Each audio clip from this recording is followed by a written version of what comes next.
is a follow-up video to the one I did a few weeks ago about making fire cider. I'm Susan Gleaton, Roots Cause dietitian, specializing in gut health.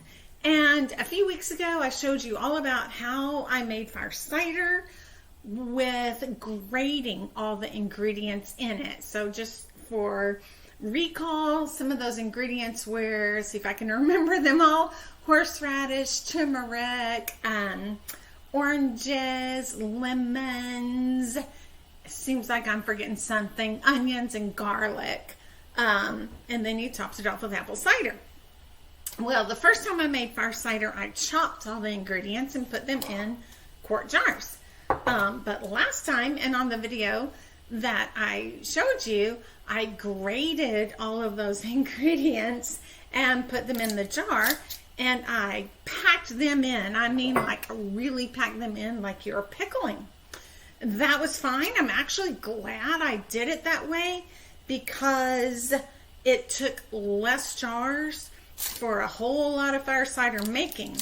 Because when I did my first batch, when it was ready after about 6 weeks, and I undid it just like I'm showing you right now. So after you make your fire cider, you'll strain it off, and what I discovered was that all that effort and all that lovely produce, I mean, this is a lot of turmeric and horseradish and et cetera in here. But because I packed it in like I was pickling something, well, it didn't make very much fire cider. Not near as much. You can see it as it's draining out here. You can see it's really not going to be very much fire cider. And so I figured out a solution to that. And I just wanted to show you the solution. So what I'm doing, I'm trying to press all of the, or at least most of the juice out of this. And then what I'm going to do is just divvy it up between 4 jars. So basically, I'm going to be diluting this down by 4. So I probably should have brought something to scoop up with, but I'll just use my hands. So I'm just going to kind of as evenly distribute as I can the different ingredients in the fire cider into 4 jars, and then I'm going to fill each of the jars with apple cider vinegar and let it soak for another couple of weeks. It probably really doesn't need to ferment another couple of weeks. And actually, I'm going to be using some today, so it's not going to have that benefit. The only reason that I thought it would be nice to do that is because kind of let the flavors mellow and blend a little bit more or something like that. So anyway, so I've got it diluted down here. I mean, divvied up here. And so you can see it probably out of that quart, I only got like a cup of fire cider. And this stuff is strong. Let me tell you, it is strong. And yeah, I'm just going to taste it right quick because it's potent. So if you have somebody at your house sick or feeling like they're going to get sick, give them a little bit of this and it will knock it right out of them. It's drinkable. Oh, it had some jalapeno was in the recipe, but we were growing serrano peppers at the time, so some serrano pepper in there too.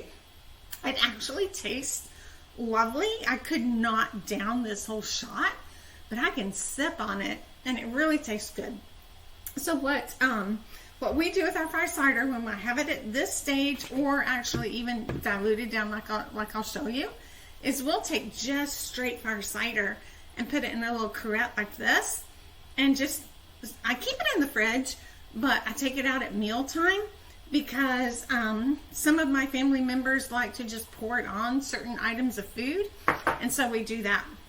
So anyway, here's the fire cider, and so then I'm just going to take this. I should probably measure, so I kind of know about how much I'm getting in each one. So this made, so there's a cup, so I'm going to try to get about 1/4 of a cup or so in each one. That didn't quite make it. I think one of those had a whole lot more.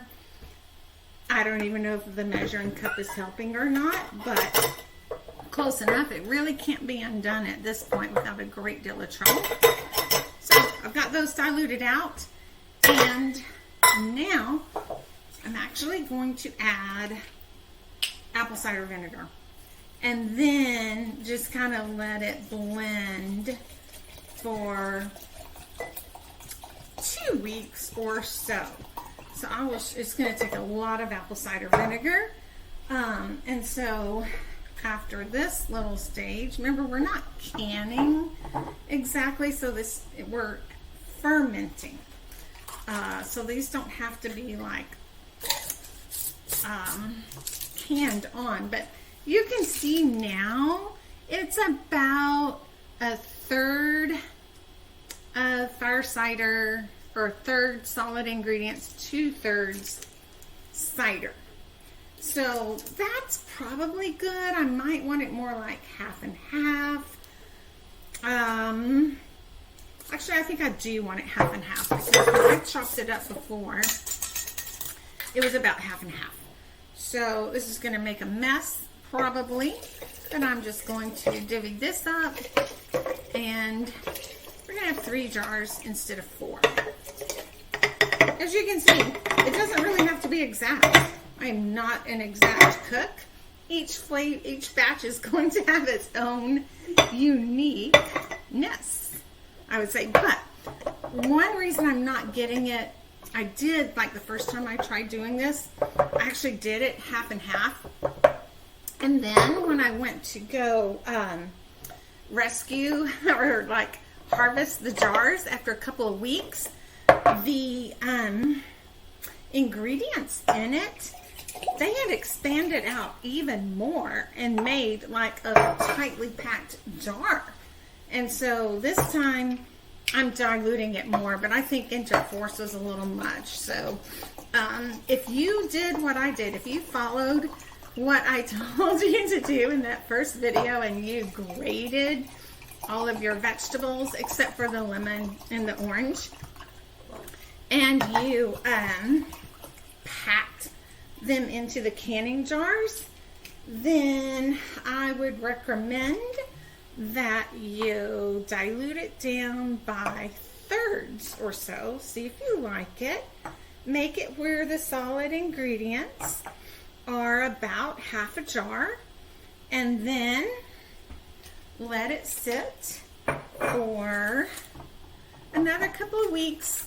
Let the flavors blend.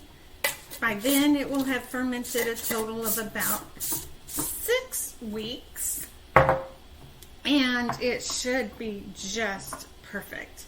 So remember, for each batch, if you have a metal lid, then you need to put paper underneath. I guess all that vinegar would kind of eat up the lid. So this I like. So this is about 1/2 and 1/2.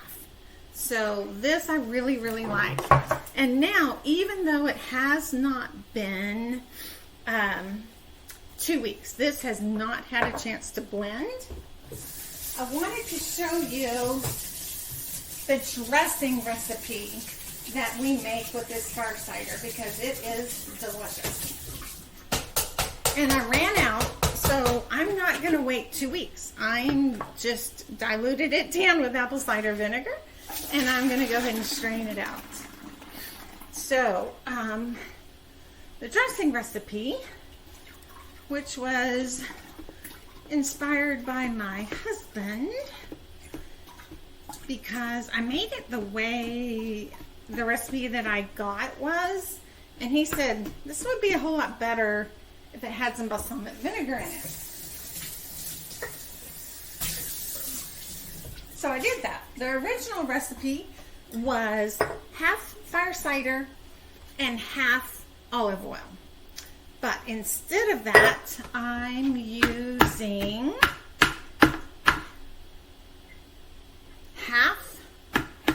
olive oil, 4th fire cider, 4th balsamic vinegar, and it is delicious.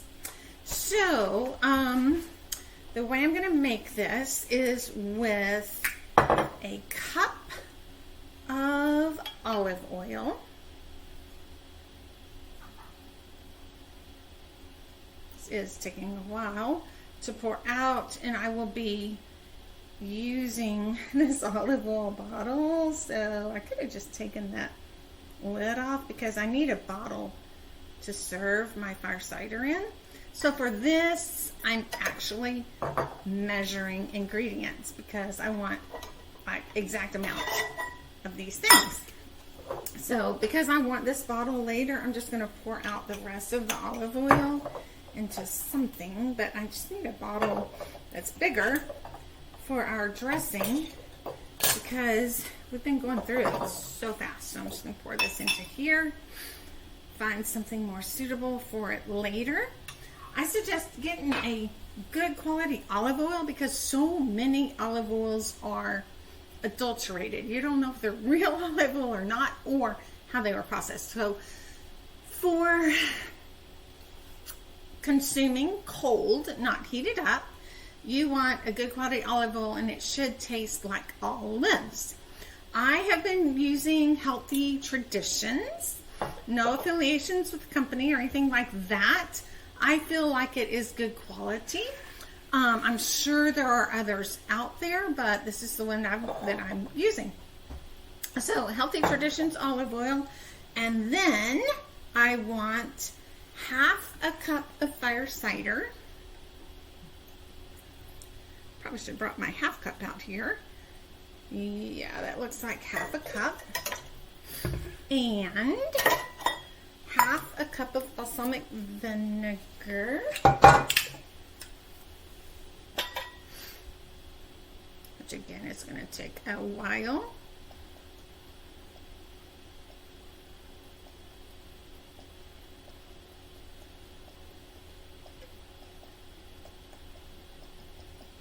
Okay, that looks like it. So I pour this in here and it settles out.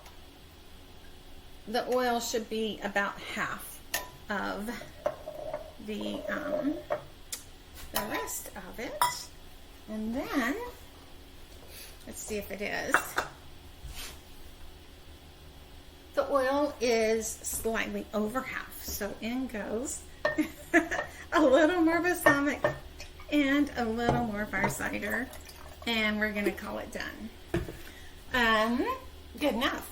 All right. So that is the dressing. It is delicious on salad. So it's like a oil and vinegar dressing with a slight kick. Just very slight. But just think, every time you have salad, you are getting all the immune boosting benefits of your fire cider. And it really is delicious. So that is it. I could just put the regular little cap back on. But just so we know it's not olive oil, it's fire cider, I've been having these little caps. And then I do store this in the fridge. I probably do not have to. So it made me almost a full bottle. But I store it in the fridge. Now since it's real olive oil in here, it will get thick, which means when you start making your salad, you need to remember to take your salad dressing out of the refrigerator so that it can get to room temperature and be liquid by the time you want to eat. So let me know in the comments how your fire cider turned out with these modifications, and also how you like the straight shots.